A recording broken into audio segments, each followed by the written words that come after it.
dejar simplemente por un ratito la realidad de nuestro país, de nuestra provincia, de nuestra ciudad, para meternos en la realidad de Chile y en esta campaña que va a comenzar en lo que tiene que ver con la política. Ustedes recordarán que hubo muchas protestas con la idea de modificar la Constitución para darle derechos a los ciudadanos chilenos que hasta ahora no lo tenían.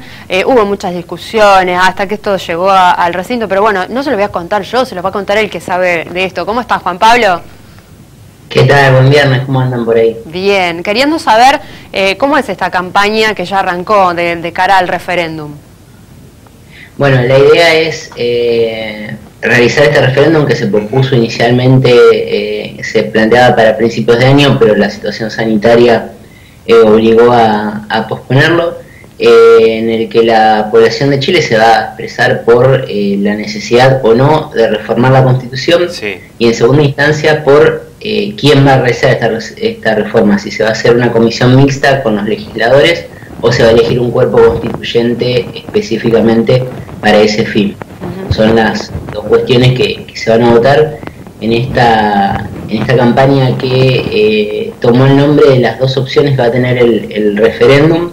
Para aquellos que están a favor, apruebo, y para los que están en contra, rechazo. Un dato importante, Chile no tiene voto obligatorio, ni siquiera para este tipo de referéndums, o sea, es totalmente voluntario el tema de votar, pero las consultoras que están relevando datos relevan más de 2/3 de la población y algunas tienen datos más altos de intención de voto para este referéndum. Si comparamos con el escaso porcentaje que votó en las últimas elecciones presidenciales, tenemos realmente un dato que contraste que es importante, que es la poca legitimidad política, digamos, que tiene el sistema actual versus las necesidades o el deseo de reforma. A eso íbamos, Juan Pablo, porque obviamente estamos hablando de una alta intención de ir a votar, sí, debido a la temática que implica este referéndum. Claro, ¿cuál sería el panorama de Chile de ser aprobado? Bueno, en principio es la válvula de escape que se encontró a todo lo que fueron las movilizaciones sociales, que curiosamente para la época de la votación van a cumplir un año, porque todo inicia aproximadamente el 18 de octubre del año pasado y la votación sería el 25 de este año. De alguna manera para dar respuesta al que es hoy uno de los países más desiguales de Latinoamérica. Básicamente la reforma gira en torno a brindar oportunidades que hoy en Chile no se tienen. Es de alguna manera entender que lo que le pasa a los chilenos es que cuando uno nace pobre, muere pobre, nace clase media, muere clase media, quizás cuando no pobre. Si nace rico, muere rico, digamos. No existe esta movilidad social, esta posibilidad de superarse. Son tan rígidas las condiciones estructurales del país que es imposible saltar el cerco, como quien dice. Entonces se va a buscar alguna especie de mejora en este sentido. Y lo otro que claramente se necesita y también se va a buscar una mejora es legitimidad del aparato político. Hasta hoy en día, que en esto creo que se van a identificar muchos otros países latinoamericanos. Hay un fuerte descreimiento de los partidos políticos tradicionales y también esta reforma constitucional puede traer nuevos aires en ese sentido. Obviamente hay una parte de un sector de la sociedad que está en contra, que es más conservador, pero todo apunta a que se aprobaría el referéndum para reformarlo. Sería muy sorprendente realmente que salga por una negativa, dado que es la única forma también que se encontró para canalizar todo el movimiento que se genera a partir de estas protestas. Qué situación compleja, ¿no? La que se da, no solamente por esto, que como decía, las movilizaciones ya van a cumplir un año. Estamos a menos de un mes de que se vote, en medio de la pandemia, con la situación tan compleja sanitaria que tiene Chile. Bueno, esa es otra cuestión también. El gobierno tiene la posibilidad hasta un día antes de posponer esta elección en caso de que la situación sanitaria sea muy compleja. Algo que en su momento, digamos, despertó reticencias, pero bueno, se terminó aceptando porque realmente es una cuestión que genera incertidumbre en todos los ámbitos y que ya de alguna manera también estamos aprendiendo a convivir con, más allá de que estamos comprendiendo un montón de situaciones que hacen más fácil llevar adelante, digamos, la situación sanitaria, también es un elemento a tener en cuenta. Así que bueno, más allá de la campaña y todo, también tenemos esta posibilidad, en base a que se complique sanitariamente, de que se vuelva a posponer.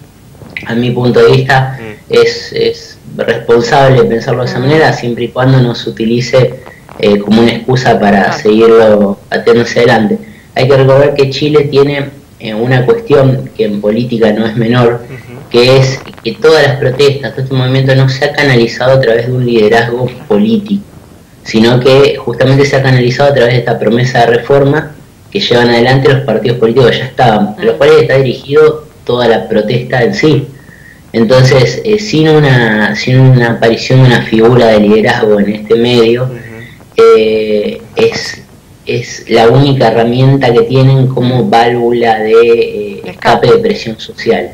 Entonces sería verdaderamente complejo se vuelva a posponer si es, digamos, si no es una situación acordada o realmente no se basa en una situación científicamente determinada, porque podría llevar a nuevos estallidos, a nuevas protestas, dado que se estaría cortando esa única salida que hay de pacificación social. La única posibilidad. El panorama es súper complejo, con un abanico de posibilidades, y lamentablemente todo depende de lo que pueda llegar a ocurrir con la pandemia.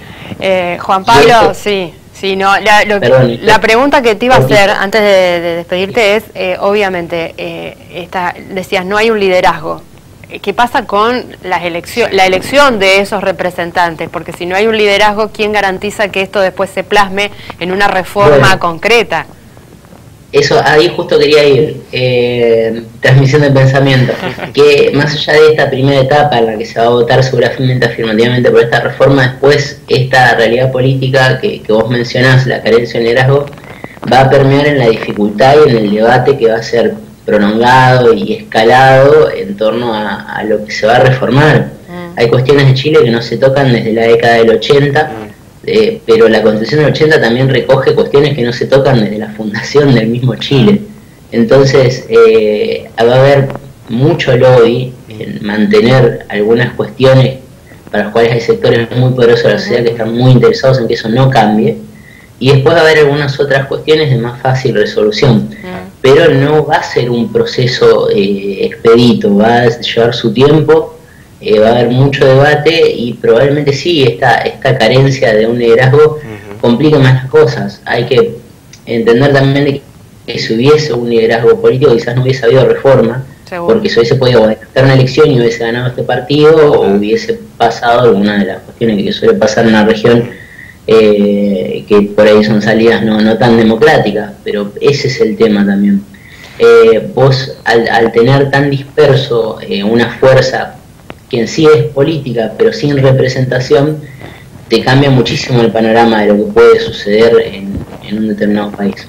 Juan Pablo, gracias por comentarnos esto que pasa también en nuestra región, más allá del coronavirus. Te esperamos el próximo viernes.